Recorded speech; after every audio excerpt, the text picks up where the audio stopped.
안녕하세요. 오늘은 야곱의 영적 성장이라는 제목으로 창세기 28장 10절에서 22절을 보겠습니다. 야곱이 브엘세바를 떠나서 하란으로 가다가 어떤 곳에 이르렀을 때 해가 저물었으므로 거기에서 하룻밤을 지내게 되었다. 그는 돌 하나를 주워서 베개로 삼고 거기에 누워서 자다가 꿈을 꾸었다. 그가 보니 땅에 층계가 있고 그 꼭대기가 하늘에 닿아 있고 하나님의 천사들이 그 층계를 오르락내리락 하고 있었다. 주님께서 그 층계 위에 서서 말씀하셨다. 나는 주 너의 할아버지 아브라함을 보살펴준 하나님이요 너의 아버지 이삭을 보살펴준 하나님이다. 내가 지금 누워있는 이 땅을 내가 너와 너의 자손에게 주겠다. 너의 자손이 땅의 티끌처럼 많아질 것이며 동서남북 사방으로 퍼질 것이다. 이 땅 위의 모든 백성이 너와 너의 자손 덕에 복을 받게 될 것이다. 내가 너와 함께 있어서 내가 어디로 가든지 너를 지켜주며 내가 너를 다시 이 땅으로 데려오겠다. 내가 너에게 약속한 것을 다 이루기까지 내가 너를 떠나지 않겠다. 야곱은 잠에서 깨어서 혼자 생각하였다. 주님께서 분명히 이곳에 계시는데도 내가 미처 그것을 몰랐구나. 그는 두려워하면서 중얼거렸다. 이 얼마나 두려운 곳인가. 이곳은 다름 아닌 하나님의 집이다. 여기가 바로 하늘로 들어가는 문이다. 야곱은 다음날 아침 일찍이 일어나서 베개 삼아 벤 그 돌을 가져다가 기둥으로 세우고 그 위에 기름을 붓고 그곳 이름을 베델이라고 하였다. 그 성의 본래 이름은 루스였다. 야곱은 이렇게 서원하였다. 하나님께서 저와 함께 계시고 제가 가는 이 길에서 저를 지켜주시고 먹을 것과 입을 것을 주시고 제가 안전하게 저의 아버지 집으로 돌아가게 해주시면 주님이 저의 하나님이 되실 것이며 제가 기둥으로 세운 이 돌이 하나님의 집이 될 것이며 하나님께서 저에게 주신 모든 것에서 열의 하나를 하나님께 드리겠습니다. 아멘. 본문의 배경을 살펴보도록 하겠습니다. 24장 보면 이삭과 리브가가 결혼을 하게 되고 쌍둥이 형제 에서와 야곱이 출생하게 됩니다. 이 에서는 맏아들의 권리를 팔게 되죠. 야곱에게. 그리고 이삭과 에서 아버지와 형을 속이고 야곱이 축복을 받게 되고 에서의 복수심 때문에 야곱을 하란에 살고 있는 외삼촌 라반에게 보내게 되는 사건입니다. 그 가는 와중에 오늘 본문이 있었던 것입니다. 그 과정에서 우리는 야곱의 영적 성장이 어떻게 일어났는가를 세 가지 정도 살펴보려고 합니다. 우선 첫째로는 야곱의 영적 성장은 새로운 만남으로부터 시작이 됩니다. 어떤 변화가 있고 성장이 있을 때 이 새로운 만남은 무척 중요합니다. 어떤 만남이었냐면 주님께서 그 층계 위에 서서 말씀하셨습니다. 꿈에 하나님을 만나게 됩니다. 나는 너의 할아버지 아브라함을 보살펴준 하나님이고 너의 아버지 이삭을 보살펴준 하나님이다 라고 하면서 하나님이 자기 자신을 드러내 주시는 사건을 경험하게 됩니다. 그리고 너가 이 땅을 티끌처럼 많아질 것이고 동서남북으로 퍼질 것이고 땅을 너의 자손에게 줄 것이고 그리고 내가 너를 지켜줄 거고 이런 이야기들을 하나님이 꿈에 이 야곱에게 해주십니다. 그리고 또 야곱은 아주 새로운 환경에 놓여져 있었습니다. 그때가 생명의 위협을 받고 있었던 시절이었고 피난길이었고 노숙을 하고 있었고 아무도 없이 혼자 있었던 상황입니다. 사람이 성장하고 변화되는 데 있어서 이런 또 새로운 환경은 익숙하지 않은 새로운 환경은 또 굉장히 중요한 요소가 됩니다. 이런 익숙하지 않은 새로운 환경에서 새로운 하나님과의 만남이 야곱에게 매우 중요한 변화의 계기를 만들어 주었습니다. 할아버지 아버지에게 듣던 하나님이었는데 야곱에게 처음으로 나타나셔서 자기 자신을 드러내 주시는 것입니다. 하나님은 자기를 계시하시는 분입니다. 계시는 열어 보여준다는 말이잖아요. 그래서 하나님이 내가 이런 존재야, 내가 아브라함에게 할아버지에게 아버지에게 이랬던 하나님이야 라는 자기 계시를 해주신다는 것이죠. 그리고 어떤 것을 해줄 거야 라고 하는 또 약속과의 만남이라고 할 수가 있겠습니다. 이런 일들은 모세에게도 여전히 있었습니다. 누구에게든지 있었습니다. 출애굽기에 보면 나는 곧 나다. 너는 이스라엘 자손에게 이르기를 나라고 하는 분이 너를 그에게 보냈다고 하여라. 하나님이 모세에게 또 말씀하십니다. 너는 이스라엘 자손에 이르기를 여호와 너희 조상의 하나님 곧 아브라함의 하나님 이삭의 하나님 야곱의 하나님이 나를 너희에게 보냈다고 하여라. 이것이 영원한 나의 이름이며 이것이 바로 너희가 대대로 기억할 나의 이름이다.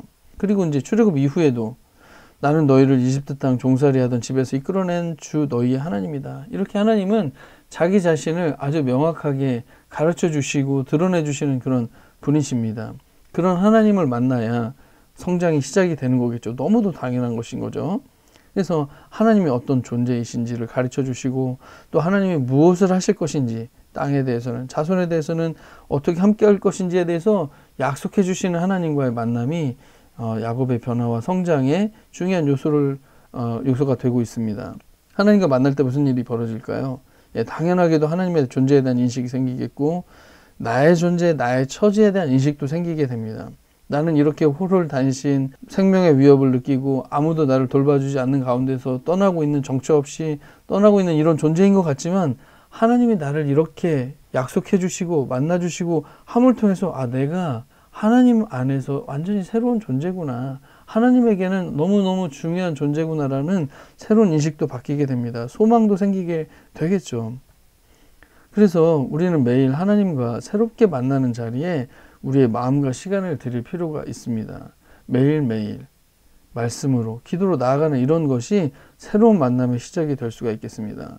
야곱의 영적 성장 어떻게 일어나는가? 첫 번째가 새로운 만남이었다면 두 번째는 새로운 깨달음입니다. 어떤 깨달음이냐면 주님께서 분명히 이곳에 계시는데도 내가 미처 그곳을 몰랐구나. 이 얼마나 두려운 곳인가. 이곳은 다름 아닌 하나님의 집이다. 여기가 바로 하늘로 들어가는 문이다 라고 하는 깨달음입니다. 하나님과의 만남 속에서 하나님이 여기에 계시는데도 내가 몰랐구나. 내가 여기 그냥 아무렇지도 않게 노숙했던 그런 장소인데 알고 보니까 여기에 하나님이 계시고 여기가 하나님의 집이네 라고 하는 깨달음이 야곱에게 찾아오게 된 것입니다. 여태까지는 하나님에 대한 것이나 또는 어떤 하나님의 약속에 대한 것이나 이런 모든 것이 지식에 불과할 수도 있습니다. 지식은 말 그대로 우리가 어떤 공부를 통해서 정보를 통해서 얻는 것들이죠. 그런데 지금은 이 야곱에게는 이것이 지식이 아니라 완전한 관계로 들어오게 되는 것입니다. 하나님이 지금 여기에 있는 분으로 나에게 다가오고 있다는 사실이죠. 그래서 쓰여진 말씀, 그것은 어떤 면에서는 아무런 능력도 일어나지 않습니다. 그것이 나에게 들어와서 깨달음이 되어지고 그리고 그것이 능력이 될 때 생명의 말씀으로 바뀌게 되는 것이죠. 야곱은 아마도 하나님이 어디든지 계시다는 것을 알았을 것입니다. 그런데 지금 여기에 계시다는 것은 깨닫지 못했던 것이라고 할 수 있겠습니다. 아버지 이삭과 함께 계시는 하나님, 그런데 지금 여기에 계시는 하나님, 그리고 지금 여기가 그냥 평범한 어떤 길거리인 줄 알았는데 알고 보니까 여기가 하나님의 집일 수 있다는 이런 깨달음이 변화의 시작이라고 또 할 수 있겠습니다. 우리는 보통 주일 예배를 드리면서 그 예배 가운데 함께 계신 하나님은 늘 인식합니다. 잊어버리지 않고. 그런데 주중에도 또 우리 가정에도 우리 부부 사이에도 부모 자녀 사이에도 또 회사에도 여기도 하나님이 지금 계시고 일하시고 있다는 그런 인식을 잘 못할 때가 되게 많습니다. 그런데 이런 깨달음들이 생길 때 여기에서 내가 어떻게 살아야 될지에 대한 변화도 시작이 될 수 있겠습니다. 우리가 찬양 이런 게 있습니다. 내 영혼이 은총 입어. 가사를 보면 높은 산이 또는 거친 들이 초막이나 궁궐이나 그 무슨 상관입니까? 하나님이 계시면 주 예수와 동행하면 그 어디나 하늘나라라고 하는 찬양이 있지 않습니까? 그거랑 똑같습니다.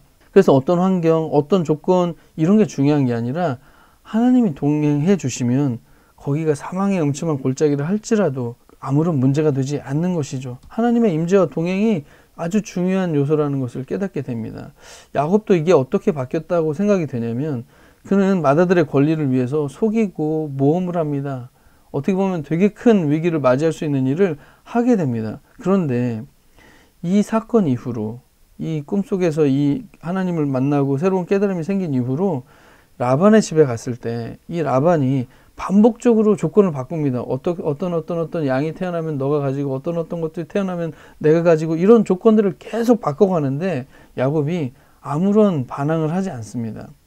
그것은 아무리 조건을 변경한다 할지라도 아무리 나에게 불리한 환경이 오는 것 같다 할지라도 하나님이 함께 계시는 것은 그것만이면 너무도 중요한 모든 것이 채워지는 것이기 때문에 별거 중요하지 않다라고 여길 수 있는 그런 여유가 생길 수도 있는 것이죠. 그래서 하나님을 우리 일상 속에도 계시다는 것을 계속 기억할 수 있는 그런 묵상의 시간을 갖는 것이 필요하겠다 싶습니다. 세 번째로 야곱의 영적 성장은 새로운 만남, 새로운 깨달음, 그리고 새로운 삶의 결단을 통해서 일어났다고 볼 수 있습니다. 하나님의 자기 계시, 하나님의 자기 약속, 그리고 하나님의 함께 계심에 대한 재발견이 일어난 다음에 자연스럽게 표출되는 어떤 믿음의 모습이라고 할 수가 있겠습니다. 야곱이 이렇게 서원을 하게 됩니다. 주님이 저의 하나님이 되어주실 것이며 제가 기둥으로 세운 이 돌이 하나님의 집이 될 것이며 하나님께서 저에게 주신 모든 것에서 열의 하나를 하나님께 드리겠다, 이런 결단을 하게 됩니다. 그래서 이 하나님 신앙, 하나님을 나의 하나님으로 모시겠습니다, 그리고 열의 하나를 드리겠습니다, 이건 뭐 십계명도 없던 율법도 없던 시절에 이런 것이 자원에서 올라오는 그런 마음이었습니다. 하나님을 만나고 깨달은 사람이 자연스럽게 반응하고 열매로 나타나는 것이 결단이라고 하는 것입니다. 보통 이런 삶의 결단을 우리가 잘 안 하기도 하고 해도 변화가 적은데, 그 이유가 참 뭘까 생각해 보면 이런 결단이 솟아오르는 이 마음이 잘 관리되지 않기 때문일 수 있다는 것입니다. 여러분, 다윗이 헌신하게 될 때 역대상 29장에 보면 이런 고백들을 해요. 여기서 다윗의 마음을 좀 우리가 잘 읽을 수 있는데, 주님 위대함과 능력과 영광과 승리와 존귀가 모두 주님의 것입니다. 하늘과 땅에 있는 모든 것이 다 주님의 것입니다. 그리고 이 나라도 주님의 것입니다. 주님께서는 만물의 머리 되시는 분으로 높임을 받아 주십시오. 부와 존귀가 주님께로부터 나오고 주님께서 만물을 다스리시며 주님의 손에 권세와 능력이 있으시니 사람이 위대하고 강하게 되는 것도 주님의 손에 달렸습니다. 제가 무엇이며 저의 백성이 무엇이기에 우리가 이렇듯이 기쁜 마음으로 바칠 힘을 주셨습니까? 모든 것을 주님께서 주셨으므로 우리가 주님의 손에서 받은 것을 주님께 바쳤을 뿐입니다. 다윗이 성전을 건축하기 위해서 제물을 드리면서 헌금을 드리면서 했던 고백들이 이런 거예요. 이렇게 기쁜 마음으로 바칠 힘을 주셨습니까?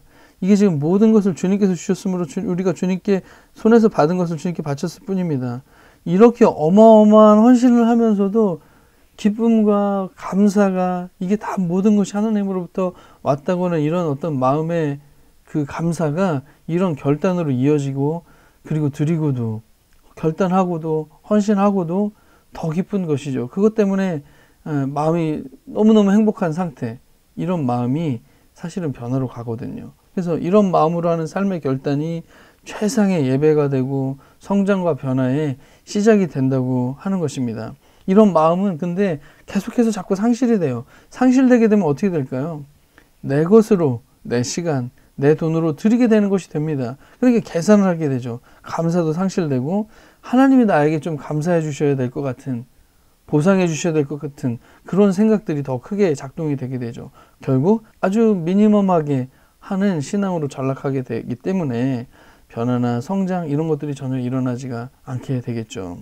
그래서 복음의 은혜, 우리가 이렇게 죄악 속에서 이런 저주와 형벌 속에 놓여져 있던 우리가 그리스도의 은혜로, 십자가의 은혜로 우리가 정말 용서받고 새로운 생명과 새로운 삶을 살게 된 이 복음의 은혜를 날마다 기억하며 십자가 앞으로 나아갈 때 이 마음을 날마다 새롭게 할 수 있습니다. 그래서 정리하자면 야고보의 영적 성장은 새로운 만남을 통해서, 새로운 깨달음을 통해서, 새로운 삶의 결단을 통해서 일어나게 되었음을 보게 되었습니다. 그래서 하나님과의 만남과 깨달음과 삶의 결단이 계속해서 우리 속에 가득하게 되기를 간절히 바랍니다. 네, 오늘은 여기까지 하겠습니다. 감사합니다.